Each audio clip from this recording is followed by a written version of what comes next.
Hi, ಎಲ್ಲರಿಗೂ ನಮಸ್ಕಾರ. ನನ್ನ ಹೆಸರು ಚೂಡ.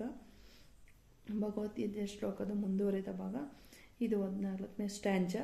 ಅಸೌ ಮಯ ಅತಃ ಶತ್ರುಹಂ ಅನಿಷ್ಟೇ ಚಾಪರಾನಾಪಿ ಈಶ್ವರೋಹಂ ಭೋಗಿ ಸಿದ್ಧೋಹಂ ಬಲವಾನ್ ಸುಖಿ.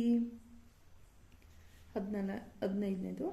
ಹಾಡ್ಯೋ ಬೀಜನವಾನಸ್ಮಿ ಕೋನ್ಯೋ ಸ್ತಿ ಸದೋಷೋ ಮಯ ಯಕ್ಷೇ ದಾಸ್ಯಾಮಿ ಮೋದಿಷ್ಯೆ ಈತ ಜ್ಞಾನ ವಿಮೋಹಿತಃ. 16ನೇದು.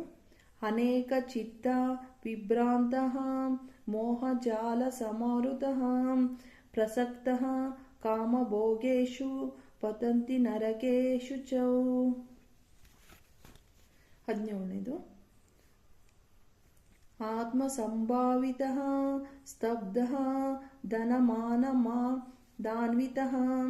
ಯಜಂತೆ ನಾಮ ಯಜ್ಞಸ್ತೆ ದಂಭೆನಾವಿಧಿಪೂರ್ವಕಂ. 18ನೇದು. ಅಹಂಕಾರಂ ಬಲಂ ದರ್ಪಂ ಕಾಮಂ ಕ್ರೋಧಂ ಚ